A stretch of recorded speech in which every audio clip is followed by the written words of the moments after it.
안녕하십니까. 2020년 5월 23일 최병무 이펙트 시작하겠습니다. 자, 윤미향 더불어시민당 당선자, 이제 일주일도 안 남았습니다. 21대 국회의원 배지를 달 날이 일주일도 안 남으니까 막판 버티기에 들어간 것 같고, 그 다음에 이제 통합된 민주당, 그 민주당의 경우에도 아마 윤미향 당선자를 어찌됐든 간에 엄호하기로 일단 방침을 정한 것으로 보입니다. 그래서 이해찬 대표가 뭐 함구령까지 내렸더군요.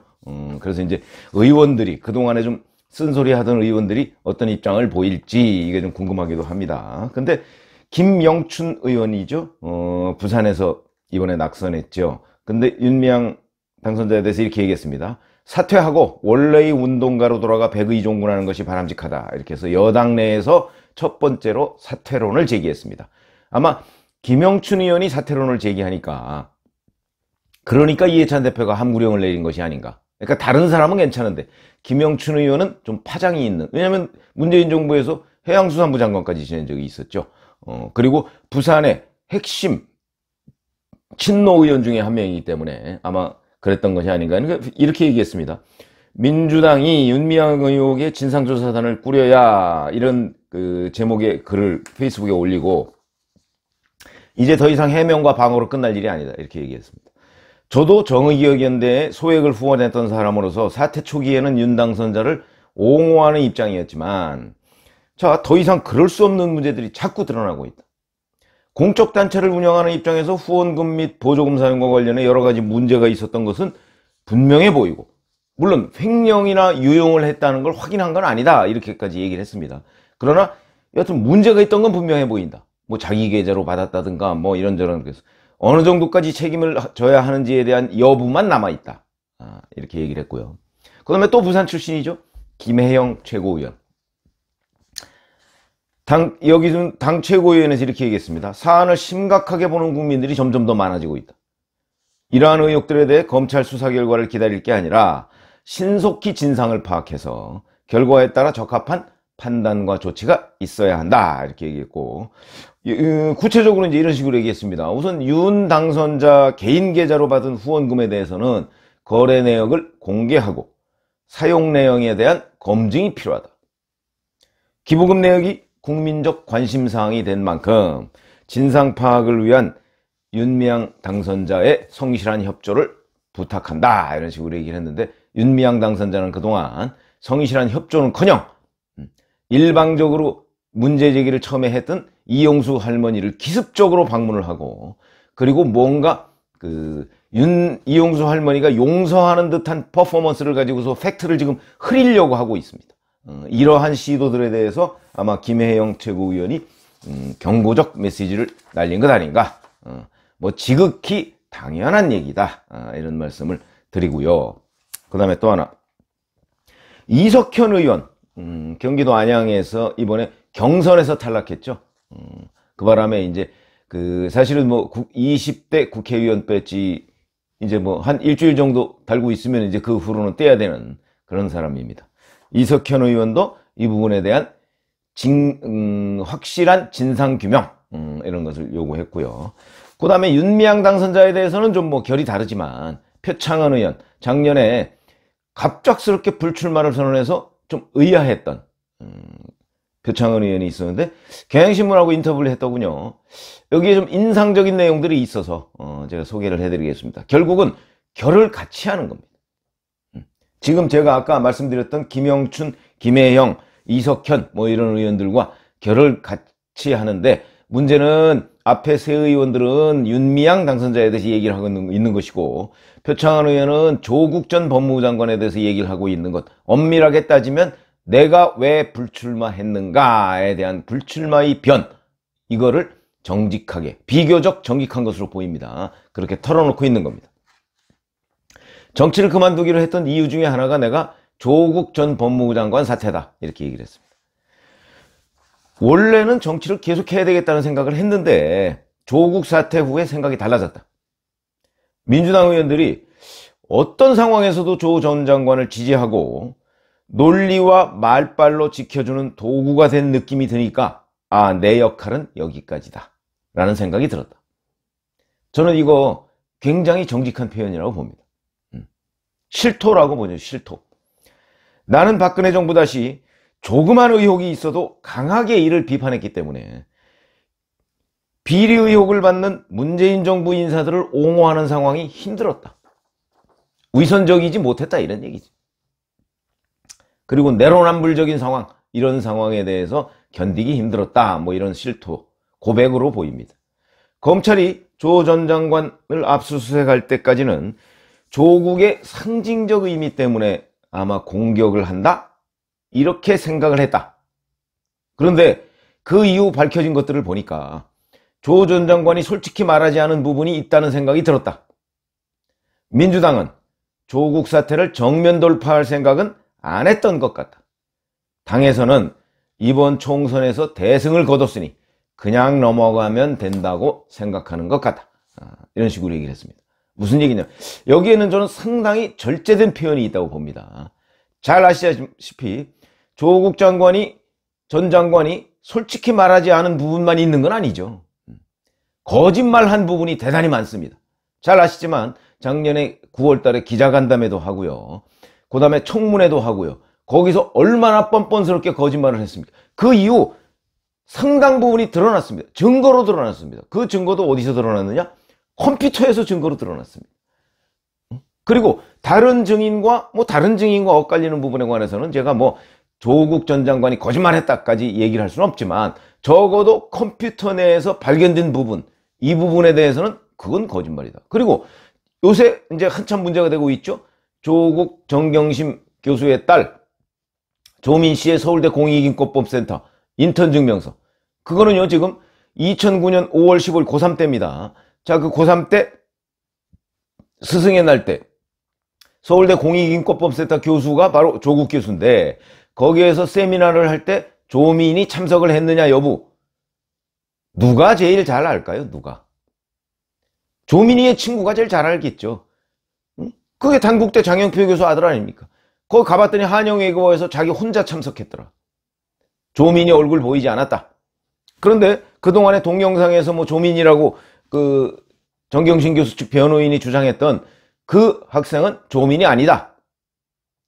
이렇게 얘기를 했고, 그 다음에 조국 교수의 서울법대 동기인 변호사가 있는데 그 변호사의 아들, 이 친구는 대원외고에 다녔습니다. 그래서 가서 그 현장에서 조민을 못 봤다. 왜 그러냐면 이건 다 친구들입니다. 친구들. 다른 사람들은 저 사람이 조민인가 아닌가 모를 수도 있는데 이거는 오랜 친구들입니다. 한 사람은 그 옛날부터 친구인 그런 사람이고, 그 다음에 한영외고에 같이 다녔던 장영표 교수의 아들은 유학반 친구입니다. 그러니까 정말 냄새만 맡아도 존재 여부를 알 수 있는 사람인데, 자, 그런 사람인데 안 왔다고 합니다. 그런데 저는 그래서 이제 저는 안 왔을 가능성이 뭐 매우 높고요. 그 다음에 설령 왔다고 쳐도, 자, 그날 하루 세미나에 한 서너 시간 참석한 것 가지고 15일치의 인턴 증명서를 떼줘왔다. 허위 95%입니다. 그렇죠? 이렇게 해야 되는데 이 부분도 지금 끝까지 본인은 또 모른다고 하고 있습니다. 그리고 장영표 교수 아들에 따르면 그 세미나를 참석하게 된 계기가 조국 교수 때문이었다는데 조국 교수는 모르겠다고 얘기하고 있습니다. 거짓말이죠. 이런 것들이 너무나 많은데 표창원 의원은 상당히 절제된 표현을 지금 쓰고 있다. 그러나 어찌됐든 간에 뒤늦게나마 본인의 이런 양심의 목소리를 독자들한테 제시했다? 뭐 이것은 정의감이 조금은 살아있구나. 이런 생각을 갖게 되는데, 잠깐 토를 달자면, 왜 법원, 그러니까 법률적으로 우리가 이제 그 흔히 법조계에서 얘기한 그 뭐 유명한 말, 뭐 명언 뭐 이런 거에 법원이라고 그걸 얘기하는데, 거기에 보면 지체된 정의는 정의가 아니다 이런 얘기가 있습니다. 그러니까 정의라는 것은 그 정의라는 것을 주장하는 그 시점에 주장을 해야 그게 그 정의지, 나중에 이렇게 사실은 했어야 되는데 어쩌고저쩌고 얘기하는 거는 정의가 아니다, 이런 법언이 있는데, 표창원 의원의 이 조국 전 장관에 대한 실토, 이 부분이 딱 그런 정도로 들어맞는다. 그러나 어찌됐든 간에 뒤늦게나마 표창원 의원이 양심의 목소리를 마음속에서 이렇게 얘기한 거는 또 평가할 만하다. 이렇게 얘기를 합니다. 생각을 할 수 있겠습니다. 그런데 문제는 이 사람들의 공통점이 뭡니까? 21대 국회의원 배지를 달지 않거나 아니면 달지 못했던 사람들입니다. 달지 못하게 돼 있는 사람입니다. 왜 민주당 내에서는 이렇게 낙선하거나 또는 양심의 가책을 느껴서 불출마하는 사람들만 양심의 목소리를 내야 되느냐? 저는 그게 비극이다. 그게 비극이고 또 그런 민주당이 이번 총선에서 압승을 하게 된 것도 또 한 차례 또 하나의 비극이다. 이렇게 생각합니다. 현실이기도 하지만 비극이다. 어찌 보면 정치라는 게 약간 또는 인간이라는 게 약간 위선적 요소가 있긴 하지만 그러나 이런 위선의 극치를 달리는 그리고 그런 사람이 다수인 것으로 보이는 이런 정당이 국민들의 그 다수 지지를 받아서 압승을 하게 된 것 참 씁쓸하다 이런 말씀을 드리고요. 물론 꼭 이런 사람들만 있는 건 아닙니다. 박용진 의원, 박범계 의원 이런 사람들도 특히 이제 박범계 의원 같은 경우는 당에서 사퇴 주장을 하지는 않았지만 윤미향 당선자에 대해서 그냥 본인의 소명, 해명, 검찰 수사만을 기다리기에는 어려운 상태로 갈 수도 있다. 이런 식으로 얘기를 했고요. 그 다음에 이제 아까 얘기했듯이 박용진 의원도 빨리 윤미향 당선자가 진상을 내놔야 한다. 그러나 이 두 사람은 사퇴까지 요구한 건 아닙니다. 아까 말씀드렸듯이 바로 김영춘 의원이 당내에서는 사퇴를 요구한 최초의 그 현역 의원이 되고요. 자, 그래서 민주당 내에서도 조국 전 장관 사퇴나 이번에 윤미향 당선자 사퇴 그리고 지금은 좀 잊었지만 양정숙 당선자 그것도 심각합니다. 지금 까맣게 벌써 잊어버렸죠. 이런 문제들에 대해서 양심의 목소리를 내는 사람이 점점 더 늘어나야 된다. 늘어나지 않으면 민주당에도 곧 위기가 찾아올 것이다. 저는 이렇게 생각합니다. 왜 그러냐면 자, 미래통합당은 이제 김종인 비대위 체제로 넘어갔습니다. 그래서 이제 어찌됐든 간에 새 출발의 계기를 마련하고 있고요. 그리고 아마 김종인 비대위원회는 이명박 전 대통령이나 박근혜 전 대통령과의 어느 정도 선을 그으려고 할 것이고요. 저는 그것이 일정 부분, 100%라고 할 수는 없지만 일정 부분 성공할 것이라고 보고, 그러면 이제 중도 세력과, 흔히 얘기하는 보수 세력이라고 하는 사람들도 상당히 큰 그림 속에서 힘을 되찾아갈 가능성이 있다고 봅니다. 그렇다면 지금 민주당의 일방적인 고공행진 지지율, 이런 것들은 오래 못 갈 것이다. 이렇게 생각을 하고요. 그렇다면, 자, 이제 선거도 끝났고, 우리는 압승했고, 21대 국회에서 우리는 거의 3분의 2 정도를 차지했으니까, 우리 마음대로 하자. 라는 것은 아마 국민의 힘에 의해서 저지당할 가능성이 있다. 저는 이렇게 보거든요. 그렇다면, 자, 미래통합당이 어느 정도 이제 살아나고, 그러면 민주당이 21대 국회를, 의석은 압도적으로 많다고 하더라도, 독주하는 일은 없을 것이다. 이렇게 봅니다. 거기다가 결정적인 장애물은 또 공수처입니다. 공수처를 그동안은 문재인 대통령이 좌지우지할 수 있는 공수처장이 공수처를 맡을 것으로 예상이 돼 있습니다만은 자, 이런 상황에서도 지금 21대 국회는 교섭단체가 2개밖에 안 되기 때문에 그러면 미래통합당이 추천하는 2명의 공수처장 추천의원 들어가야 됩니다. 그렇게 되면 공수처장 추천의원은 7명 중에 6명의 동의를 받아야 되기 때문에 아마 미래통합당의 동의를 받지 않는 공수처장은 임명될 수가 없습니다.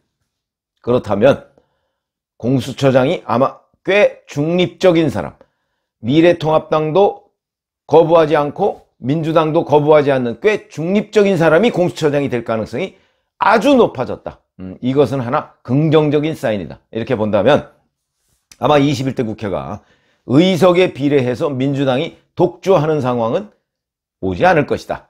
이거는 그나마 다행이다 하는 말씀을 드리고 오늘은 제가 민주당 내에서 퍼지고 있는 양심의 목소리들이 이해찬 대표의 왕조시대 같은 함구령 속에서도 점점 퍼져나가기를 바란다 하는 기대를 섞어서 말씀을 드렸습니다. 감사합니다.